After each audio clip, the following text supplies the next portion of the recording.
Video च ਆਪਾਂ Newton Raphson method discuss करांगे। न्यूटन रैप्सन मैथड बहुत ही पॉपुलर मैथड है जो कि आइटरेटिव मैथड है तो नॉन लीनियर इक्वेशनस ਨੂੰ ਸੋਲਵ ਕਰਨ ਦੇ ਲਈ ਯੂਜ਼ ਕੀਤਾ ਜਾਂਦਾ। ਵੈਸੇ ਮੇਰੇ ਅਕੋਰਡਿੰਗ ਨਿਊਟਨ ਰੈਪਸਨ ਸਭ ਤੋਂ ਈਜ਼ੀ ਮੈਥਡ ਵੀ ਹੋਏਗਾ ਰੈਗੂਲਰ ਫਾਲਸੀ ਨਾਲੋਂ, ਸੈਕੰਡ ਨਾਲੋਂ ਤੇ ਬਾਈਜੈਕਸ਼ਨ ਨਾਲੋਂ, ਕਿਉਂਕਿ ਇਹਦੇ ਕਾਫੀ ਬੈਨੀਫਿਟਸ ਹੁੰਦੇ ਆ। ਬਾਈਜੈਕਸ਼ਨ ਮੈਥਡ ਬਹੁਤ ਹੀ ਲੈਂਥੀ ਚਲਿਆ ਜਾਂਦਾ। ਨਿਊਟਨ ਰੈਪਸਨ ਦੇ ਵਿੱਚ ਸਾਨੂੰ ਇੰਨਾ ਲੈਂਥੀ ਨਹੀਂ, 2 ਤੋਂ 3 ਆਈਟਰੇਸ਼ਨ ਦੇ ਵਿੱਚ ਆਨਸਰ ਮਿਲ ਜਾਂਦਾ। ਐਂਡ ਜਿਹੜਾ ਸਾਡੇ ਕੋਲ ਸੈਕੰਡ ਮੈਥਡ ਸੀ, ਰੈਗੂਲਰ ਫਾਲਸੀ ਮੈਥਡ ਸੀ, ਉਹਦੇ ਵਿੱਚ ਜ਼ਿਆਦਾ ਕੈਲਕੂਲੇਸ਼ਨਸ ਪਰਫੋਰਮ ਕਰਨੀਆਂ ਪੈਂਦੀਆਂ ਸੀ, F of A, F of B. ਇਹਦੇ ਵਿੱਚ ਸਾਨੂੰ ਬਹੁਤ ਹੀ ਲਿਮਿਟਡ ਜੀਆਂ ਕੈਲਕੂਲੇਸ਼ਨਸ ਨੇ ਪਰਫੋਰਮ ਕਰਨੀਆਂ ਪੈਂਦੀਆਂ ਨੇ। ਸੋ ਡਿਸਕਸ ਕਰਦੇ ਹਾਂ ਨਿਊਟਨ ਰੈਪਸਨ ਮੈਥਡ। ਪ੍ਰੋਸੀਜਰ ਕੀ ਹੈ? ਕਹਿੰਦੇ let F X which is a continuous function is negative at A and positive at B. Same ਬੱਚੇ, ਸਭ ਤੋਂ ਪਹਿਲਾਂ ਤਾਂ ਅਸੀਂ ਇੰਟਰਵਲ ਕੱਢਣਾ। ਉਹ ਇੰਟਰਵਲ ਜਿਹਦੇ ਵਿੱਚ ਇੱਕ ਪੁਆਇੰਟ 'ਤੇ ਫੰਕਸ਼ਨ ਪੋਜ਼ੀਟਿਵ ਵੈਲਿਊ ਦਿੰਦਾ ਹੋਵੇ ਅਤੇ ਦੂਸਰੇ ਪੁਆਇੰਟ 'ਤੇ ਸਾਨੂੰ ਫੰਕਸ਼ਨ ਕੀ ਦਿੰਦਾ ਹੋਵੇ, ਨੈਗੇਟਿਵ ਵੈਲਿਊ ਦਿੰਦਾ ਹੋਵੇ। ਬੱਚੇ ਪੁਆਇੰਟ ਸਾਡੇ ਕੋਲ ਇਹ ਵੀ ਹੋ ਸਕਦਾ ਕਿ ਏ 'ਤੇ ਨੈਗੇਟਿਵ ਹੋ ਸਕਦੀ ਹੈ, ਏ 'ਤੇ ਪੋਜ਼ੀਟਿਵ ਵੀ ਹੋ ਸਕਦੀ ਹੈ, ਬੀ 'ਤੇ ਨੈਗੇਟਿਵ, ਬੀ 'ਤੇ ਪੋਜ਼ੀਟਿਵ ਵੈਲਿਊ ਵੀ ਦੇ ਸਕਦਾ। ਬਸ ਇੱਕ ਪੇਅਰ ਦੇਖਣਾ, ਉਹ ਪੇਅਰ ਜਿਹਦੇ ਵਿੱਚ ਇੱਕ ਪੁਆਇੰਟ 'ਤੇ ਆਨਸਰ ਫੰਕਸ਼ਨ ਦਾ ਨੈਗੇਟਿਵ ਹੋਵੇ ਅਤੇ ਦੂਸਰੇ ਪੁਆਇੰਟ 'ਤੇ ਆਨਸਰ ਪੋਜ਼ੀਟਿਵ। ਜਦੋਂ ਸਾਨੂੰ ਇਹੋ ਜਿਹਾ ਪੇਅਰ ਮਿਲ ਗਿਆ ਦੈਨ ਅਸੀਂ ਕਹਾਂਗੇ ਇਸੇ ਇੰਟਰਵਲ ਦੇ ਵਿੱਚ ਸਾਡੇ ਇਕੁਏਸ਼ਨ ਦਾ, ਸਾਡੇ ਫੰਕਸ਼ਨ ਦਾ ਰੂਟ ਆ ਜਿਹੜਾ ਉਹ ਐਗਜ਼ਿਸਟ ਕਰੇਗਾ। ਹੁਣ ਇਸ ਤੋਂ ਪਹਿਲਾਂ ਜੋ ਵੀ ਮੈਥਡ ਕੀਤਾ ਉਹਦੇ ਵਿੱਚ ਅਸੀਂ ਕਹਿੰਦੇ ਸੀਗੇ ਵੀ ਸਾਡੇ ਕੋਲ ਏ ਤੋਂ ਬਾਅਦ ਇਨੀਸ਼ੀਅਲ ਇੱਕ ਅਪਰੋਕਸੀਮੇਟ ਲੈਂਦੇ ਹਾਂ, ਉਹਨੂੰ ਫਾਈਂਡ ਕਰਨ ਦਾ ਅਲੱਗ-ਅਲੱਗ ਸਾਨੂੰ ਫਾਰਮੂਲਾ ਦਿੱਤਾ ਹੋਇਆ ਸੀਗਾ। ਇਹਦੇ ਵਿੱਚ ਅਸੀਂ ਨੇ ਕੀ ਕਰਨਾ ਵਜੇ ਤੋਂ ਥੋੜ੍ਹਾ ਜਿਹਾ ਆਪੋਜ਼ਿਟ ਚੱਲਣਾ। ਕਹਿੰਦੇ ਦੇਖਾਂਗੇ ਕਿ ਜਦੋਂ ਅਸੀਂ ਏ ਭਰਿਆ ਸੀ ਉਦੋਂ ਜੋ ਆਨਸਰ ਆਇਆ ਅਤੇ ਜਦੋਂ ਅਸੀਂ ਜਦੋਂ ਬੀ ਭਰਿਆ ਫੰਕਸ਼ਨ ਦੇ ਵਿੱਚ ਉਹ ਜੋ ਆਨਸਰ ਆਇਆ, ਉਹਨਾਂ ਦੋਹਾਂ ਆਨਸਰ ਦੇ ਵਿੱਚੋਂ 0 ਦੇ ਨੇੜੇ ਕਿਹੜਾ ਆਨਸਰ ਆ। ਜਿਵੇਂ ਇਹਦਾ ਮੰਨ ਲਓ ਆਨਸਰ ਆਇਆ 0.008 ਆਇਆ ਅਤੇ ਇਹਨੂੰ ਬੀ ਨੂੰ ਇਹਦਾ ਨੈਗੇਟਿਵ ਆਫ ਏ ਅਤੇ ਇਹਦਾ ਆਨਸਰ ਆਇਆ ਸਾਡੇ ਕੋਲ 1। ਤਾਂ ਇਹਨਾਂ ਦੋਹਾਂ ਦੇ ਵਿੱਚੋਂ 0 ਦੇ ਨੇੜੇ ਵੈਲਿਊ ਕਿਹੜੀ ਆ? ਉੱਪਰਲੀ। ਜਦੋਂ ਇਹ ਪੁਆਇੰਟ ਪੁੱਟ ਕੀਤਾ ਤਾਂ ਅਸੀਂ ਇਨੀਸ਼ੀਅਲ ਅਪਰੋਕਸੀਮੇਸ਼ਨ ਦੇ ਲਈ ਉਹੀ ਪੁਆਇੰਟ ਨੂੰ ਪਿਕ ਕਰ ਲਾਂਗੇ। ਉਹੀ ਪੁਆਇੰਟ ਸਾਡੇ ਕੋਲ ਕਿਹਦੀ ਕੰਮ ਕਰੇਗਾ? ਐਕਸ ਨੋਟ ਦਾ। ਅਗੇਨ ਰਿਪੀਟ ਕਰਦੀ ਹਾਂ, ਜਦੋਂ ਬੱਚੇ ਅਸੀਂ ਏ ਬੀ ਪੁਆਇੰਟ ਲੱਭ ਲਿਆ ਫਿਰ ਉਹਨੂੰ ਫੰਕਸ਼ਨ 'ਚ ਪੁੱਟ ਕਰਕੇ ਦੇਖਣਾ। ਜਦੋਂ ਫੰਕਸ਼ਨ 'ਚ ਪੁੱਟ ਕੀਤਾ ਜੋ ਆਨਸਰ ਆ ਰਹੇ ਨੇ, ਜਿਹੜਾ ਆਨਸਰ 0 ਤੋਂ ਜ਼ਿਆਦਾ ਨੀਅਰ ਆ ਉਹੀ ਪੁਆਇੰਟ ਸਾਡੇ ਕੋਲ ਕਿਹਦਾ ਕੰਮ ਕਰੇਗਾ? ਐਕਸ ਨੋਟ ਇਨੀਸ਼ੀਅਲ ਅਪਰੋਕਸੀਮੇਸ਼ਨ ਦਾ ਵਰਕ ਕਰੇਗਾ। ਉਸ ਤੋਂ ਬਾਅਦ ਜਦੋਂ ਅਸੀਂ ਨੇ ਇਨੀਸ਼ੀਅਲ ਫਾਈਂਡ ਕਰ ਲਈ ਫਿਰ ਨੈਕਸਟ ਆਈਟੀਰੇਸ਼ਨ 'ਤੇ ਵੱਲ ਮੂਵ ਕਰਾਂਗੇ। ਕਹਿੰਦੇ ਨੈਕਸਟ ਆਈਟੀਰੇਸ਼ਨ x1 ਦੀ ਵੈਲਿਊ ਕਿਹੜੇ ਫਾਰਮੂਲੇ ਅਕੋਰਡਿੰਗ ਕੱਢਾਂਗੇ? X not minus F of X not upon F dash X not. ਇਸ ਅਕੋਰਡਿੰਗ ਆ ਜਿਹੜੀ ਅਸੀਂ ਵੈਲਿਊਜ਼ ਫਾਈਂਡ ਕਰਾਂਗੇ। ਉਸ ਤੋਂ ਬਾਅਦ ਵਜੇ ਇਹ ਤਾਂ ਹੋਈ x1 ਦੀ ਵੈਲਿਊ। ਫਿਰ ਸਿਮਿਲਰ ਅਸੀਂ x2 ਦੀ ਵੈਲਿਊ ਕੱਢਣ ਲਈ x1 ਦਾ ਯੂਜ਼ ਕਰਾਂਗੇ minus F of x1 upon F dash x1। ਹੁਣ ਇਹਦੇ ਵਿੱਚ ਸਾਨੂੰ ਸਿਰਫ ਇੱਕ ਫੰਕਸ਼ਨ ਦਾ ਡੈਰੀਵੇਟਿਵ ਕੱਢਣਾ ਪੈਂਦਾ ਅਤੇ ਉਹਦੇ ਵਿੱਚ ਪੁਆਇੰਟ ਪੁੱਟ ਕਰਨਾ ਪੈਂਦਾ। ਬਾਕੀ ਅਸੀਂ ਕੋਈ ਕਿਸੇ ਦਾ ਸਾਈਨ ਨਹੀਂ ਦੇਖਣਾ ਕਿ ਨੈਗੇਟਿਵ ਆਇਆ, ਪੋਜ਼ੀਟਿਵ ਆਇਆ। ਅਗੇਨ ਬਸ ਅਸੀਂ ਇਸ ਫਾਰਮੂਲੇ ਦੇ ਵਿੱਚ ਅੱਗੇ ਵੈਲਿਊਜ਼ ਸਬਸਟੀਟਿਊਟ ਕਰੀ ਜਾਣੀਆਂ ਨੇ। ਸੋ ਅਸੀਂ ਇਹਨਾਂ ਟਰਮਸ ਤੋਂ ਇੱਕ ਜਨਰਲ ਫਾਰਮੂਲਾ ਬਣਾ ਸਕਦੇ ਹਾਂ। ਜਿਵੇਂ ਇੱਧਰ 2 3 4 ਐਮ ਇਨਕਰੀਜ਼ ਹੋ ਰਿਹਾ ਤਾਂ ਅਸੀਂ ਜੇਕਰ k+1th ਆਈਟਰੇਸ਼ਨ ਕਰਨੀ ਹੋਊਗੀ ਤਾਂ ਪਿਛਲੀ ਆਈਟਰੇਸ਼ਨ ਦੀ ਲੋੜ ਆ। ਇਸਦਾ ਮਤਲਬ xk minus F of xk upon F the derivative ਫਿਰ ਉਸ ਦੇ ਵਿੱਚ ਪੁਆਇੰਟ xk। ਇਹ ਜਿਹੜਾ ਜਨਰਲ ਫਾਰਮੂਲਾ ਸਾਡੇ ਕੋਲ ਬਣੂਗਾ ਇਹਨੂੰ ਬੋਲਿਆ ਜਾਂਦਾ ਨਿਊਟਨ ਰੈਪਸਨ ਫਾਰਮੂਲਾ। ਅਤੇ ਵਿੱਚ ਜਿਹੜਾ ਸਾਡਾ ਮੈਥਡ ਆ ਨਿਊਟਨ ਰੈਪਸਨ ਮੈਥਡ, ਇਹਨੂੰ ਨਿਊਟਨ ਮੈਥਡ ਆਫ ਟੇਂਜੈਂਟ ਵੀ ਬੋਲਿਆ ਜਾਂਦਾ। ਸੋ ਨਿਊਟਨ ਮੈਥਡ ਆਫ ਟੇਂਜੈਂਟ ਵੀ ਜੇ ਕਿਤੇ ਲਿਖਿਆ ਆ ਜਾਂਦਾ ਇਸਦਾ ਮਤਲਬ ਹੋਏਗਾ ਅਸੀਂ ਨਿਊਟਨ ਰੈਪਸਨ ਦੇ ਨਾਲ ਹੀ ਉਹਨੂੰ ਸੋਲਵ ਕਰਨਾ। ਹੁਣ ਅਸੀਂ ਇਸ ਮੈਥਡ ਦੀ ਐਗਜ਼ਾਮਪਲ ਦੇਖਦੇ ਹਾਂ। ਸਾਡੇ ਕੋਲ ਕੀ ਆ? ਕਹਿੰਦੇ find the real root of equation 3x is equal to cos x plus 1 correct to the 3 decimal places using Newton Raphson method। 3x is equal to cos x plus 1 ਇਹਨੂੰ ਅਸੀਂ ਨੇ ਸੋਲਵ ਕਰਨਾ। Equation 3x is equal to cos x plus 1 ਪਹਿਲਾਂ ਤਾਂ ਇਹਨੂੰ statement ਦੇ according ਲਿਖ ਲੈਂਦੇ ਹਾਂ। 3x minus cos x minus 1 ਕਿਹਦੇ ਇਕੁਅਲ ਆ ਗਿਆ? ਐਫ ਆਫ ਐਕਸ ਦੇ। ਸੋ ਰੂਟ ਕਿਹਦਾ ਫਾਈਂਡ ਕਰਨਾ? ਕਿਹਦੀ value? 3x minus cos x minus 1।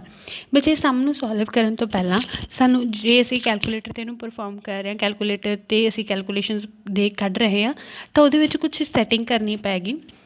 ਸਾਨੂੰ ਸਿੰਪਲ ਜਦੋਂ ਅਸੀਂ ਕੈਲਕੂਲੇਟਰ 'ਤੇ ਵੈਲਿਊ ਕੱਢਦੇ ਹਾਂ ਵਿੱਚ ਉਹ ਡਿਗਰੀ 'ਚ ਸੈੱਟ ਹੁੰਦਾ। ਕੋਸ ਜੇ ਤੁਸੀਂ ਭਰੋਗੇ, ਮੰਨ ਲਓ ਅਸੀਂ ਫਸਟ 1 ਭਰਿਆ ਤਾਂ ਉਹ cos 1 1 ਨੂੰ ਡਿਗਰੀ ਮੰਨੇਗਾ cos ਦੀ ਤੇ ਫਿਰ ਉਹਦਾ ਆਨਸਰ ਦੇਗਾ। ਬਟ ਜਦੋਂ ਅਸੀਂ ਬੱਚੇ ਇਕੁਏਸ਼ਨ ਸੋਲਵ ਕਰਨੀ ਆ ਉੱਥੇ ਅਸੀਂ ਇਹਨੂੰ x ਨੂੰ ਡਿਗਰੀ ਨਹੀਂ ਮੰਨ ਕੇ ਚੱਲਦੇ, ਸਾਨੂੰ ਰੇਡੀਅਨ ਵੈਲਿਊ ਦੇ ਵਿੱਚ ਇਹਦਾ ਆਨਸਰ ਚਾਹੀਦਾ। ਸੋ ਪਹਿਲਾਂ ਕੈਲਕੂਲੇਟਰ ਦੀ ਸੈਟਿੰਗ ਕਰਾਂਗੇ, cos ਦੀਆਂ ਜਾਂ ਸਾਈਨ ਦੀਆਂ ਜਾਂ ਕੋਈ ਵੀ ਟਿਗਨੋਮੈਟਰੀ ਫੰਕਸ਼ਨ ਦੀਆਂ ਵੈਲਿਊਜ਼ ਫਾਈਂਡ ਕਰਨ ਦੇ ਲਈ, ਰੇਡੀਅਨ ਵੈਲਿਊ ਫਾਈਂਡ ਕਰਨ ਦੇ ਲਈ। ਉਹਦੇ ਲਈ ਅਸੀਂ ਕੀ ਕਰਾਂਗੇ ਬੱਚੇ, ਜੇਕਰ ਤੁਹਾਡੇ ਕੋਲ ਇਸ ਤਰ੍ਹਾਂ ਦਾ ਕੈਲਕੂਲੇਟਰ ਆ ਤਾਂ ਇਹਦੇ ਵਿੱਚ 2 ਟਾਈਮ ਆ ਜਿਹੜਾ ਮੋਡ ਬਟਨ ਪ੍ਰੈਸ ਕਰੋ। 2 ਟਾਈਮ ਮੋਡ ਬਟਨ ਪ੍ਰੈਸ ਕਰਨ ਤੋਂ ਬਾਅਦ 2 ਟਾਈਮਸ ਮੋਡ ਬਟਨ ਪ੍ਰੈਸ ਕਰੋਗੇ। ਉਸ ਤੋਂ ਬਾਅਦ ਆਪਸ਼ਨ ਹੋਏਗੀ ਜਿਸ ਦੇ ਵਿੱਚ ਪਹਿਲਾਂ ਲਿਖਿਆ ਹੋਏਗਾ ਡਿਗਰੀ, ਫਿਰ ਰੇਡੀਅਨ, ਸੈਕਿੰਡ ਆਪਸ਼ਨ। ਹੁਣ ਉਹਦੇ ਵਿੱਚ ਨੀਚੇ ਨੰਬਰ ਲਿਖਿਆ ਹੋਇਆ 1 2 ਅਤੇ ਇੱਕ ਗ੍ਰੇਡੀਅਨ।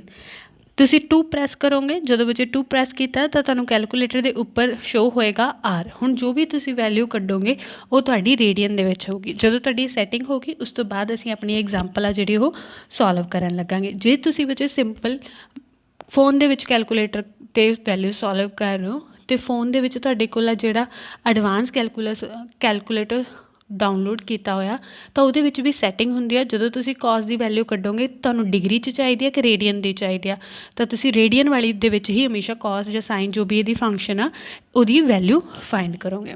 ਹੁਣ ਦੇਖਦੇ ਹਾਂ ਪਹਿਲਾਂ ਕਹਿੰਦੇ ਫਸਟ ਸਟੈਪ ਕੀ ਸੀਗਾ, ਸਾਨੂੰ ਫੰਕਸ਼ਨ ਦੇ ਲਈ ਕੋਈ ਇਹੋ ਜਿਹਾ ਇੰਟਰਵਲ ਲੱਭਣਾ ਜਿਸ ਇੰਟਰਵਲ ਦੇ ਵਿੱਚ ਇੱਕ ਪੁਆਇੰਟ 'ਤੇ ਵੈਲਿਊ ਨੈਗੇਟਿਵ ਦੇਵੇ ਅਤੇ ਦੂਸਰੇ ਪੁਆਇੰਟ 'ਤੇ ਵੈਲਿਊ ਪੋਜ਼ੀਟਿਵ ਆਉਂਦੀ ਹੋਵੇ।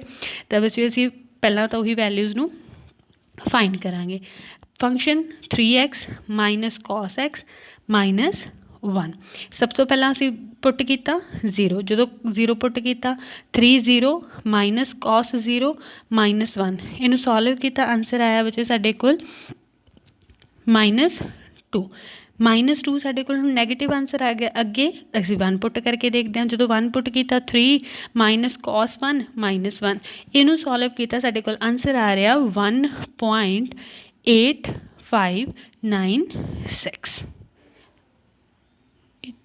1.4596। ਹੁਣ ਜਦੋਂ ਦੇਖਿਆ ਇੱਕ ਤੇ ਵੈਲਿਊ ਨੈਗੇਟਿਵ ਆ ਰਹੀ ਹੈ ਅਤੇ ਦੂਸਰੇ 'ਤੇ ਪੋਜ਼ੀਟਿਵ, ਇਸ ਦਾ ਮਤਲਬ ਸਾਡੇ ਕੋਲ ਕਿਹੜਾ ਇੰਟਰਵਲ ਬਣ ਗਿਆ, 0 ਤੋਂ 1 ਇੰਟਰਵਲ। ਇਸੇ ਇੰਟਰਵਲ ਦੇ ਵਿੱਚ ਸਾਡਾ ਇਸ ਇਕੁਏਸ਼ਨ ਦਾ ਰੂਟ ਆ ਜਿਹੜਾ ਉਹ ਲਾਈ ਕਰਦਾ ਹੋਏਗਾ।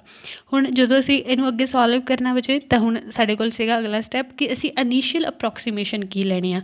ਅਸੀਂ ਕਿਹਾ ਸੀਗਾ ਕਹਿੰਦੇ ਜਿਹੜਾ ਇਹਨਾਂ ਦੋਹਾਂ ਦੇ ਵਿੱਚੋਂ ਆਨਸਰ ਆਇਆ ਉਹ ਆਨਸਰ ਜੋ ਨੀਅਰ ਜ਼ਿਆਦਾ 0 ਦੇ ਨੀਅਰ ਆ ਅਸੀਂ ਉਸੇ ਪੁਆਇੰਟ ਨੂੰ ਕੀ ਕਰਾਂਗੇ ਆਪਣੀ ਇਨੀਸ਼ੀਅਲ ਅਪਰੋਕਸੀਮੇਸ਼ਨ ਦੇ ਲਈ ਯੂਜ਼ ਕਰਾਂਗੇ। ਹੁਣ ਇੱਥੇ ਸਾਡੇ ਕੋਲ 1.4596 ਹੈ, ਇੱਕ -2 ਆ।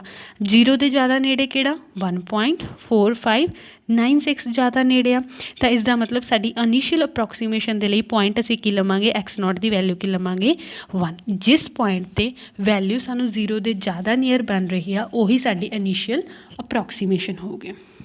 ਹੁਣ ਸਾਨੂੰ ਇਨੀਸ਼ੀਅਲ ਅਪਰੋਕਸੀਮੇਸ਼ਨ ਮਿਲ ਗਈ। ਹੁਣ ਅਸੀਂ ਕੀ ਪਰਫੋਰਮ ਕਰਨੀ ਆ, ਫਸਟ ਆਈਟੀਰੇਸ਼ਨ ਫਸਟ ਦੇ ਲਈ ਫਾਰਮੂਲਾ ਕੀ ਸੀਗਾ, x0 minus f(x0) upon f derivative x0। ਸੋ ਸਾਨੂੰ ਹੁਣ ਕੀ ਚਾਹੀਦਾ ਇਹਦਾ ਡੈਰੀਵੇਟਿਵ, ਪਹਿਲਾਂ ਇਸ ਫੰਕਸ਼ਨ ਦਾ ਡੈਰੀਵੇਟਿਵ ਕਰ ਲੈਂਦੇ ਹਾਂ। 3x minus cos x minus 1 ਦਾ ਡੈਰੀਵੇਟਿਵ, 3x ਦਾ ਡੈਰੀਵੇਟਿਵ 3, cos ਦਾ ਡੈਰੀਵੇਟਿਵ ਮਾਈਨਸ ਸਾਈਨ, ਮਾਈਨਸ ਕੀ ਹੋ ਗਿਆ ਪਲੱਸ, ਸੋ ਪਲੱਸ ਸਾਈਨ x, 1 ਦਾ ਡੈਰੀਵੇਟਿਵ 0। ਸੋ ਸਾਨੂੰ ਡੈਰੀਵੇਟਿਵ ਦੀ ਵੈਲਿਊ ਕੀ ਮਿਲ ਰਹੀ ਆ 3 ਪਲੱਸ ਸਾਈਨ x। ਹੁਣ ਇਹਦੇ ਵਿੱਚ ਕੀ ਪੁੱਟ ਕਰਨਾ, ਪੁਆਇੰਟ x0 ਕੀ ਸੀਗਾ 1। ਸੋ ਜਦੋਂ ਇਹ 'ਚ 1 ਪੁੱਟ ਕੀਤਾ ਤਾਂ ਬਣ ਗਿਆ 3 plus sign of 1। 3 plus sign 1 the value ਵਿੱਚ ਅਗੇਨ ਤੁਸੀਂ ਇਹ ਵੈਲਿਊ ਸਾਈਨ 1 ਦੀ ਰੇਡੀਅਨ 'ਚ ਚੈੱਕ ਕਰਨੀ ਆ, ਨੋਟ ਡਿਗਰੀ ਦੇ ਵਿੱਚ। ਜਦੋਂ ਇਹਦੀ ਵੈਲਿਊ ਫਾਈਂਡ ਕਰੋਗੇ ਤਾਂ ਆਨਸਰ ਸਾਨੂੰ ਮਿਲੇਗਾ 3.84147।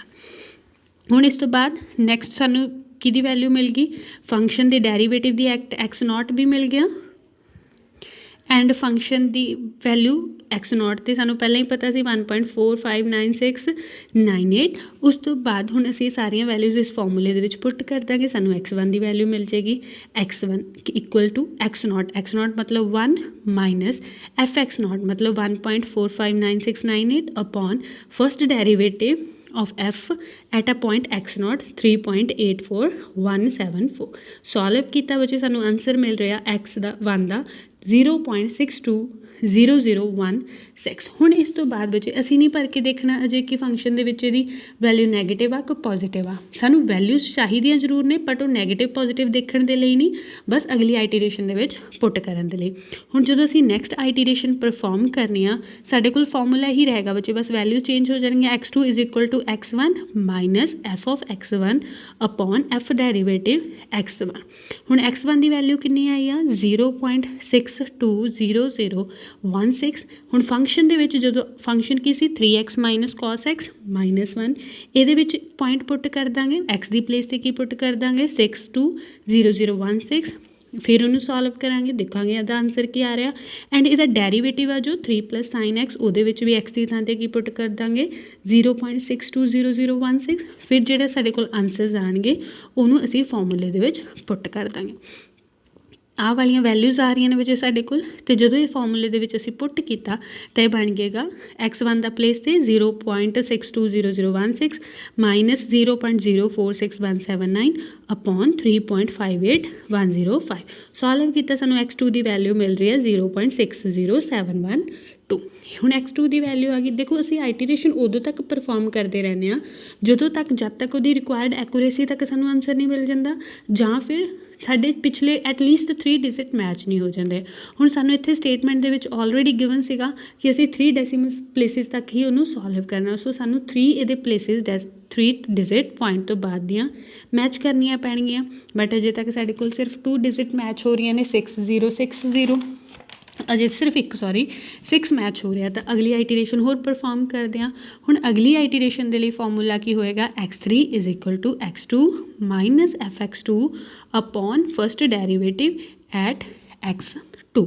ਹੁਣ ਅਗੇਨ x2 ਦੀ ਵੈਲਿਊ 0.60712, ਫੰਕਸ਼ਨ 'ਚ ਪੁੱਟ ਕਰਾਂਗੇ। ਫੰਕਸ਼ਨ ਕੀ ਸੀ 3x minus cos x minus 1, ਇਹਦੇ ਵਿੱਚ ਵੈਲਿਊ ਪੁੱਟ ਕਰਾਂਗੇ ਤਾਂ ਆਨਸਰ ਮਿਲ ਰਿਹਾ 0.0000656। ਇਹਦਾ ਡੈਰੀਵੇਟਿਵ ਸੀ 3 + sin x, x ਦੀ ਪਲੇਸ 'ਤੇ ਕੀ ਪੁੱਟ ਕਰਾਂਗੇ 0.60712। ਸੋਲਵ ਕੀਤਾ, ਸਾਨੂੰ ਆਨਸਰ ਮਿਲ ਰਿਹਾ 3.57050। ਸਾਰੀਆਂ ਵੈਲਿਊਜ਼ ਨੂੰ ਬੱਚੇ ਅਗੇਨ ਫਾਰਮੂਲੇ 'ਚ ਪੁੱਟ ਕੀਤਾ ਅਤੇ ਸਾਨੂੰ ਸੋਲਵ ਕੀਤਾ। x3 ਦੀ ਵੈਲਿਊ ਮਿਲ ਗਈ 0.60710। ਹੁਣ ਦੇਖੋ ਆਨਸਰ 3 ਡਿਜਿਟ ਤੱਕ ਮੈਚ ਹੋ ਗਿਆ, 4 ਡਿਜਿਟ ਤੱਕ ਹੀ ਮੈਚ ਹੋ ਗਿਆ 6071। ਸੋ 3 ਡਿਜਿਟ ਹੀ ਮੈਚ ਕਰਨੀਆਂ ਸੀ, ਸਾਡੀਆਂ ਤਾਂ 4 ਹੋ ਗਈਆਂ। ਸੋ ਅਸੀਂ ਇੱਥੇ ਆਈਟੀਰੇਸ਼ਨ ਸਟੋਪ ਕਰ ਦਾਂਗੇ। ਸਾਡਾ ਆਨਸਰ ਕੀ ਆ ਜਾਏਗਾ x = 6071। ਹੁਣ ਬੱਚੇ ਜਦੋਂ ਅਸੀਂ ਆਈਟਰੇਸ਼ਨਸ ਨੂੰ ਪਰਫੋਰਮ ਕੀਤਾ ਦੇਖਿਆ ਨਿਊਟਨ ਰੈਪਸਨ ਦੇ ਵਿੱਚ 3 ਤੋਂ 4 ਮੈਕਸੀਮਮ ਟੂ ਮੈਕਸੀਮਮ 4 ਜਾਂ 5 ਆਈਟਰੇਸ਼ਨ ਤੱਕ ਸਾਨੂੰ ਆਨਸਰ ਮਿਲ ਜਾਂਦਾ, ਅਤੇ ਇੰਨੀਆਂ ਜ਼ਿਆਦਾ ਕੈਲਕੂਲੇਟਿਵ ਹੀ ਨਹੀਂ। ਸੋ ਇਹ ਸਾਡੇ ਕੋਲ ਮੈਥਡ ਆ ਜਿਹੜਾ ਅਸੀਂ ਮੰਨ ਸਕਦੇ ਹਾਂ ਕਿ ਜਿਹੜੇ ਰੈਗੂਲਰ ਫਾਲਸੀ ਮੈਥਡ ਸੀ, ਸੈਕੰਡ ਮੈਥਡ ਸੀ, ਬਾਈਜੈਕਸ਼ਨ ਮੈਥਡ ਸੀ, ਉਹਨਾਂ ਦੇ ਨਾਲੋਂ ਬਹੁਤ ਹੀ ਫਾਸਟ ਆਨਸਰ ਦੇ ਦਿੰਦਾ। ਸੋ ਸਭ ਤੋਂ ਜ਼ਿਆਦਾ ਜੇ ਸਾਡੇ ਤੋਂ ਪੁੱਛਿਆ ਜਾਏ ਇਨ ਚਾਰਾਂ ਦੇ ਵਿੱਚੋਂ ਕਨਵਰਜੈਂਸ ਕਿਹਦੀ ਫਾਸਟ ਆ, ਤਾਂ ਅਸੀਂ ਕਹਾਂਗੇ ਨਿਊਟਨ ਰੈਪਸਨ ਦੀ ਜਿਹੜੀ ਕਨਵਰਜੈਂਸ ਆ ਉਹ ਫਾਸਟ। ਇੱਕ ਗੱਲ ਹੋਰ ਬਚੇ ਕਿ ਜਿਹੜਾ ਇੰਟਰਵਲ ਅਸੀਂ ਪਿਕ ਕਰਦੇ ਹਾਂ ਉਹ ਯੂਨੀਕ ਹੋਵੇ, ਇਹ ਕੋਈ ਕੰਪਲਸ਼ਨ ਨਹੀਂ ਹੈਗੀ।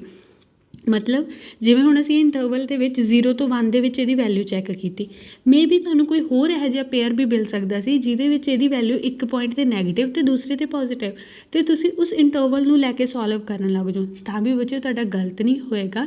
ਕਿਉਂਕਿ ਇੱਕ ਅਸੀਂ ਜਿਵੇਂ ਹੁਣ ਕੁਆਡਰੈਟਿਕ ਇਕੁਏਸ਼ਨ ਆ ਤਾਂ x ਦੀ ਸਕੁਏਅਰ ਪਈ ਹੈ, ਸਾਨੂੰ ਪਤਾ ਕਿ ਉਸ ਇਕੁਏਸ਼ਨ ਦੇ 2 ਰੂਟ ਹੀ ਐਗਜ਼ਿਸਟ ਕਰਦੇ ਹੋਣਗੇ। ਅਸੀਂ ਹੁਣ ਜਿਹੜੇ 2 ਰੂਟ ਨੇ ਉਹ ਸਿਮਿਲਰ ਕਈ ਵਾਰੀ ਨੇੜੇ ਤੇੜੇ ਵੀ ਹੋ ਸਕਦੇ, ਕਈ ਵਾਰੀ ਬਹੁਤ ਦੂਰ ਵੀ ਹੋ ਸਕਦੇ ਆ। ਸੋ ਅਸੀਂ ਸਿਰਫ ਇੱਕ ਵੈਲਿਊ ਦੇ ਲਈ ਇਹਦੇ ਵਿੱਚ ਇਹ ਕੰਡੀਸ਼ਨਸ ਅਪਲਾਈ ਕਰਦੇ ਹਾਂ, ਤਾਂ ਦੂਸਰੇ ਰੂਟ ਨੂੰ ਤਾਂ ਇਗਨੋਰ ਕਰ ਰਹੇ ਹਾਂ, ਤਾਂ ਉਹ ਦੂਸਰਾ ਰੂਟ ਉਸ ਇੰਟਰਵਲ ਦੇ ਵਿੱਚ ਲਾਈ ਕਰ ਸਕਦਾ ਮੇ ਬੀ ਜੋ ਤੁਹਾਡਾ ਬਣਦਾ ਹੋਏਗਾ। ਸੋ ਇਹ ਸੀਗਾ Newton Raphson method. Thank you for watching.